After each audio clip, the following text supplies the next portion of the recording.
welcome to this week's edition of The Author's Eye with me, your host, Derek M. Cartwright. And today I am joined by the science fiction author, Sally Amelia. Hello, Sally. Hi, Mark. Hello. How's it going this week then? Well, I've had a really good week actually today. I woke up this morning and do you remember the lovely Lazarus, who's been my audiobook actor for books one and two of the dodecahedral series? All right. He narrated Born of Empire and Son of Empire. So he finished Son of Empire a couple of weeks ago. And then we sort of discussed doing an Instagram campaign to promote it. And I thought, that's great. But I thought, okay, well, fine, I'll just say yes to this. Why not? And this morning, I woke up to find my Instagram. He'd posted overnight 9 Instagram photographs of Right. him reading the book, and also some really good sort of. He must have a really good camera, and he actually knows how to do Instagram, which actually I don't know how to do. And I suddenly was Uh, there, so like thinking like, oh, I've got 3.5 followers on Instagram, and I don't know what to do with all this good stuff. And I thought like, oh, this was like not properly thought through plan, was it? uh, But so we have got some amazing Instagram posts now for the dodecahedral series, which right. is really exciting. And to see somebody and also today I've had on Substack I've had it reviewed. I had a video review today for Born of Empire, uh, which was which was fine as well. I love it when I get reviews. Absolutely. So it's all going strong on the sort of social media because at the moment I'm not doing either Amazon ads or Facebook ads. So All right. that was just like too much madness.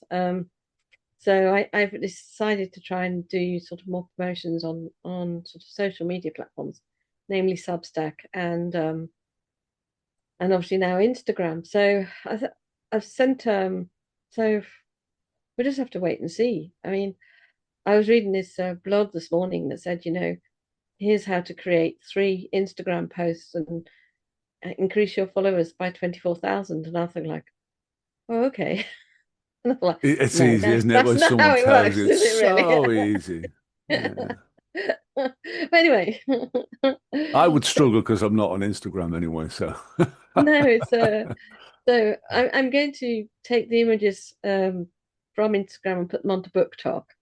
right. I've been told I really cannot afford to avoid Book Talk. Now I've got problems with Book Talk because Book Talk is obviously on TikTok, and TikTok is one of those apps that because I use my phone, my personal phone for work, I'm not supposed to have TikTok on my phone in case it interferes with any of my work apps. Yeah, yeah, yeah. Yeah. Security So and all that. Yeah. TikTok is one of those things that occasionally your employer will ask you to take it off your phone. So I've Does sort of your like, employer pay for the phone then? no, not really, but sometimes no, so they give no, they give us a mobile phone allowance, and we're supposed to have Ah, a right. phone Okay. that can do. But in fact, what they've done is they've upgraded the security on the work comms apps that actually no one can, unless you've got a state-of-the-art Samsung or iPhone or something, you can't get the enterprise suite to work on a normal phone anyway. So All I'm going right. to have to buy a new phone. Anyway, so I've never really used TikTok because I thought, okay, well, I used to work in cybersecurity. So when you work in cybersecurity, you never use TikTok because just, it's a Yeah, backdoor to the Chinese we government, we so to all speak. know I that mean, there we all are. believe. I Yeah. don't know really. We're not.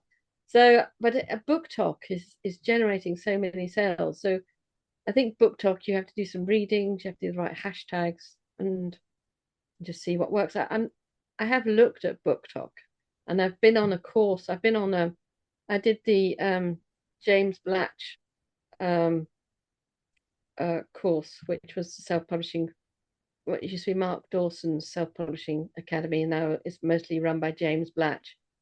And he did a course on TikTok, and they have you doing silly videos. You have to be able to get up there and do a video and dance on your Yeah. phone and look, I don't know, sane, I suppose, or or even video worthy. And I can do videos, but it takes me literally hours. Yeah, Hours and hours. This podcast has been a revelation that we just sit down and talk. yeah. But when I do a video, I'll do 3 or 4 takes. I'm going to spend hours editing it, and yeah. So what did you do on social media? I literally, I have one social media app that I use. I used to be on all of Meta's, so Instagram, um, Yeah, and Facebook and Threads and all that. But when I found that my stories had been um, taken by Meta to educate their AI, I thought, mm, well, it's a bit, from my point of view, it's a bit hypocritical that yeah, I got a bit cross, basically.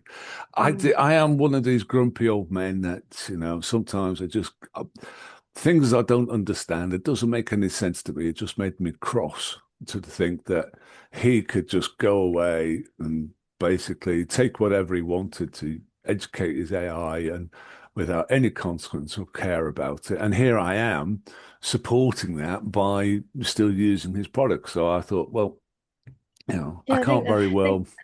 yes, Facebook is its own worst enemy at the moment. I mean, everyone has their feelings about it, and Yeah. yet you're so plugged into it for so many things that it's a bit difficult to let go. But it's got to a stage now where people are using it through gritted teeth, and I think Yeah. he's done that to himself, really. Yeah. I mean, I had about four and a half, just under 5,000, I think, uh, followers on Threads, which is Meta's equivalent of X stroke Yeah, Twitter. Yeah. And I'm on Blue Sky, was yeah. The other when they got Twitter is rid, when Elon Musk took over. sacked all of the Twitter people, Yeah, they went off and set up that Blue Sky. So Blue that's where Sky. I'm at. But yeah, and it's not the same, and it's very hard to get any kind of interaction. Um, but that's the nature of the beast. I mean, I post every day on there, um, but I do fall it. I don't think that social media, or certainly those kind of social media, when I say those kind, I mean like Threads or X or Blue Sky, are really selling your book. They're selling you. I think it's more about brand and creating brand and building brand awareness. Yeah, and if you get the odd book sale, that's a bonus in a way. But yeah, so it's just I'm not on there as much as I should be, and I am, hands up guilty about that. But I tend to I'm focusing more with the podcast and with And you've got YouTube. YouTube as well, haven't you? Yeah. Yeah, so the YouTube is the one that I really want to pursue this year. That's my thing. You know, once it's like with the podcast and everything else, you've got to get over that hurdle of hearing your own voice and looking at yourself. But the only way to get over that is just simply to do it. So if you're doing a book talk and you think, I'll get my book and I'll do a silly dance, then you just got to go off, get your book and do a silly dance because there are thousands of other people Yeah, doing that sort of thing. So, yeah. but no, It's I'm not very good on it, but I'm getting there. one the one I'm quite enjoying is I'm quite enjoying Substack at the moment, and I'm Yeah, trying to build a community there because that is actually a community of readers. So for me, I'm sort of like in my back of my mind, I'm sort of thinking I want to find readers, want to find people who yeah. read my work as opposed to just. I think if Is you it focus on worth selling, you is it miss worth out. mentioning then, for people who might not be familiar with Substack, that this is Yes, effectively like a blogging site, so it's a that you can blogging you platform. post on a regular Yes, basis? yeah. Yeah, And it's got a newsletter attachment to it, which means that they also send out. So when you blog, they send out email to your subscribers. And that's a little bit annoying because you're obviously trying to connect with people. So you tend to subscribe to other people's yeah, blogs. But then suddenly your inbox becomes quite full. So I sort of like trying to find the best way to manage that. I think what I've done is I've got a special folder now where all my Substack emails go. um, Right. or you can still, because I try to run it on the app, and it's quite good there because you can look through all the people who sent you an email. You don't Yeah. necessarily want them also emailing on your actual email, which you're trying to run the rest of your life on. Mm, Yeah. yeah. Good. Well, Yes, excellent. it's quite busy. Excellent.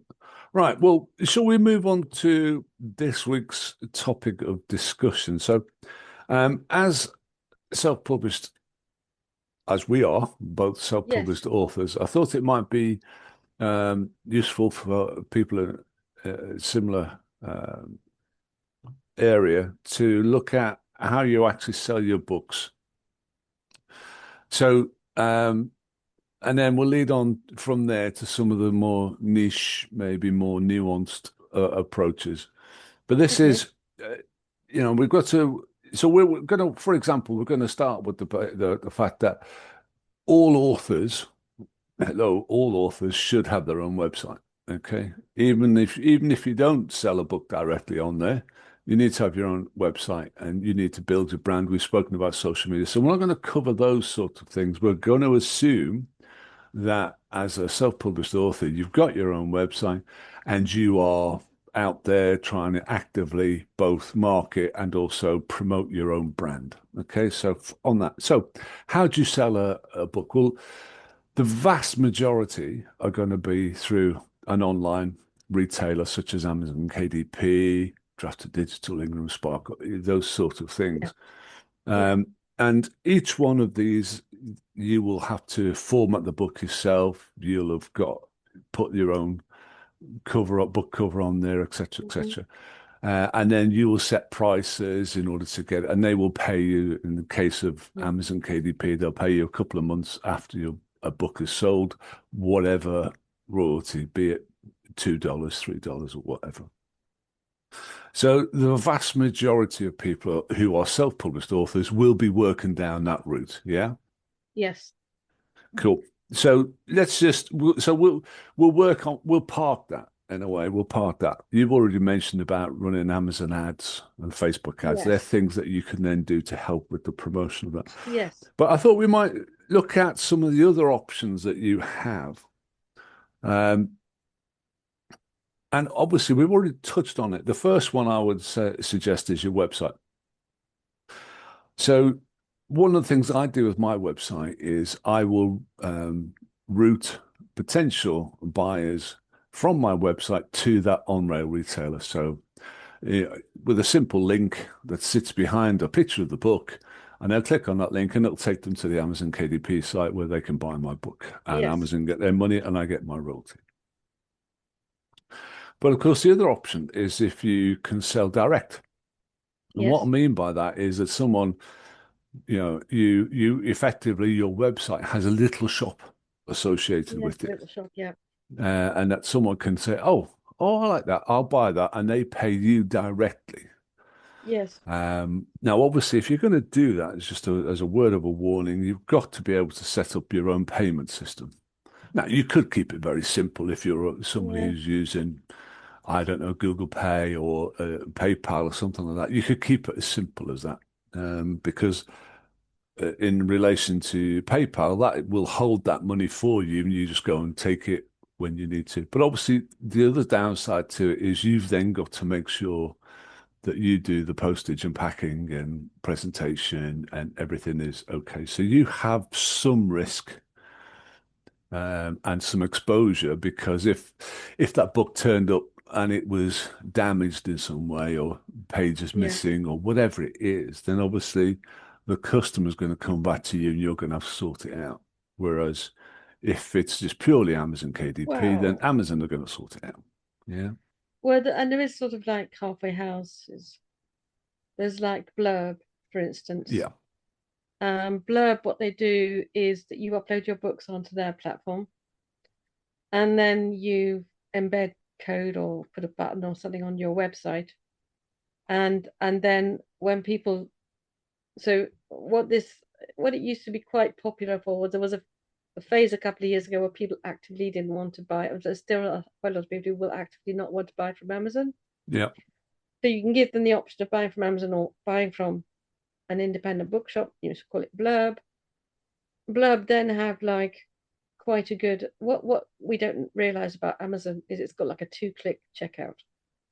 And their checkout is extremely swift. I think there's about one page left than and last time I tried to buy something through Marks and Spencer's, there's still about 4 pages to get out the Yeah. checkout. Amazon does it 2 clicks and off. Blurb again has got quite an easy checkout process, maybe a couple of pages. They take your payment details and then they print and send out the book. And they also deal with returns. Right. So I think if yes, you can sort of like try and set up payments and have a big pile of books in the cupboard that you're going to post out yourself, but you can also have third party intermediary in the middle who does it for you. Yeah. Yeah, cool. I mean, the other thing I was going to say on it was that, and seen authors that do this, and I think it's a great idea. Is you can effectively the benefits of yeah. So there's two things. The first one is there's the benefit of selling directly is that you own the customers, Mm. probably stretching it, but Yeah. you own the email list effectively, whereas Yes. Amazon own your Yeah. customers. You have no Amazon idea never where your tell you customers any are what or their anything customers, else. your customers Amazon are. own that. Whereas if you can No. sell direct, you own, it's your customer, as it were, and you Yes. then can target them again, sort of thing. The other thing I was going to say though was if you are going to sell directly, there may be one thing you can do is to add value. So that could simply be, oh, if you buy direct off my website, I'll sign it for you. I can personalize it. I can, Yes. That's if you you could want do it as that a if gift or you've something like literally that. got the books Yeah, in your bookcase and because you've got the you've got book in your wherewithal to bookcase ready to go. post it, and you've Yeah. got to remember that people are expecting to receive it within about a few days. So you've Oh got to yeah, post. you've got to be ready. And then the other thing is that people in America, which is your biggest audience a lot of the time, have got absolutely no awareness of what it takes to post something from the UK. No, no, no. And they might not, they probably might, the first, they won't be looking to see whether or not you're in the UK. And even if you are in the UK, they won't accept any excuses if you can't get the product to them. No, no. People have got very limited awareness um, overseas of how. So it can work out very expensive to post to the US. I tried to book. I entered one of my books into a competition recently, and they said send us a paperback copy, and I thought, oh, okay, fair enough. So I took the book down to the post office, put it in a padded envelope, went to post it to America, and they said £24. Yeah, That was to do it tracked, which seemed reasonable to me because I wanted to make sure it arrived for the competition. And I just said, okay, I won't do that. So then I wrote to the competition organizer and say, look, I'm going to send you this book by Amazon because sending it by Amazon, I've got an Amazon account for the US. It was essentially free. yeah. I just had to pay the cover price of the book, which was not £24. No, that's right. So yeah, so it's I mean, so other you countries are equally as affected. It's not, yeah, don't worry. If anyone listening in America, we're not picking on you, honest. no, I'm not picking on you. It's just It's your just an big market. example. So when you're setting up your books to sell books, you've got to think, how can I keep my Americans happy? It is Yeah, actually really important to keep the yeah, Americans happy. yeah, yeah, And so signing a book is uh, where you can do it, I think, and it sort of makes sense, is if you've got hardbacks, particularly if yeah, you go to the extent of doing the loose cover hardbacks. Um, yeah, those ones are lovely, and the big thing, the big trend in the past few years is where you have the hardback, and then there's a design down the page edges. Have you seen that where you yeah, don't just have a book? I must have a book yeah, here somewhere, but you have down the actual yeah, edges of the page. yeah. There's an Book Vault do image, that. yeah, and so Yeah, and then you've got these beautiful things, and there's sort of like there's two things to that. One, um, people can see that, although again, it's quite difficult to appreciate that when you sell it online. But this is where we're going to is if you sell direct from craft fairs or yeah, science fiction conventions or other conventions, literary festivals, Renaissance festivals, historical fairs, wherever you might go, um, people can see the books and they look like an object that they want yeah. to own See, and now they that's want you've to be done you've done a very very good segue there because I think before we end, we really should spend a bit of time about that kind of getting Yes, yourself out there. Go into a book fair, go into a craft fair, or whatever else. That's a really key way to get there because the advantage with that one, as opposed to selling directly from your website or from the ether that is Amazon or wherever, is you've got the opportunity to have that physical yes, contact engagement with your buyer, with your reader, and particularly like with yourself, who's got, what is it, 6 books in a series and all the rest of it. yes. It's a really good way to be able to a demonstrating your skills and all the rest of it, but also show the people, look, I've got all these 6 as well, and get them on your side. Is So with that And in mind, yes, it's probably worth us mentioning that we've got we've managed to secure a book fair under the oh yes, Farnham on Literary Literary Festival, Festival, which is coming up. I think we've got it on the 7th of March. 7th of March. That's this year, 2026. So I thought it would be maybe we spend a few minutes covering what that actually entails in relation to you as an author. Okay, well, Oh, I think first of all, we need to do the clip, Mark. We need to do the clip because we're actually going to do a clip, trim this video into a clip, which is to say, please come to the Indie Book Fair at the Farnham Literary Festival, which this year is being held at the University of the no, Creative Arts, you're going to do a book talk silly dance thing, aren't you? which is an amazing space with lots of light, and there'll be teas and coffees and lots of your fellow authors. And it's on the 7th of March, 2026, and you just need to write to either me or Mark, and you Yep. might even get a spot because there's still some left. Yep. And if you There you just, go. or See, now people you can can use just drop us a line in the comments drop us a line. and we can take it from there. Yeah. So I'm looking forward to it. I think that'll be a good day. Yes, I'm looking forward to it. So we're going to have, with this one, we're going to have a book cover, the best book cover competition. Yes. Yep. Authors are going to be given an opportunity to read an extract of their book that they're hawking around. Yes. As you've mentioned, we've got tea and coffee throughout the day. We are hoping to do a literary kind of treasure hunt for kids to hopefully keep the adults around for a bit longer who are going to be buying the books. And I thought we'll also be looking to do like a little pamphlet for everyone who comes in. The whole idea in a way is A, to sell books, but secondly to try and get email addresses because these are people who are coming to a book fair. They're coming to look at books. They're hopefully going to be buyers of books. So you don't want to lose them. You want to get them, create your email lists, and then you're able, as your next book comes along, you can contact them directly and hopefully they'll be into what you want to do. So I think Yes. it's, I'm looking forward to it. There's a lot of work. I mean, obviously you and I are going to be trying to organize it as an event. But as an author, I think it would be a lot of fun because it's that opportunity to meet your public. And in your case, your fans, but in my case, my public. But I, yeah. yes, my fans. Oh, thank you. Thank you, Mark. You're being ever so nice to me tonight. I don't know what's wrong with you. I don't know. I need to lie down. Yeah, so right. So on that bombshell, we'll probably leave Yes, it there for now. And yes, yeah, we'll say it's a good night from me. yes. And yeah, check out Instagram. There's an account called Dodecahedral Empire where the lovely Lazarus has been posting lots of wonderful shots of my books, which has really cheered me up. Honestly, Cool. I feel like $1 million author right now. And We can dream, hey Mark?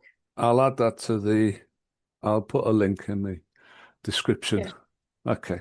Okay. Excellent. All right. Thank you very much, Mark. All right. And we'll see everybody Next time. very soon, I hope. Yeah.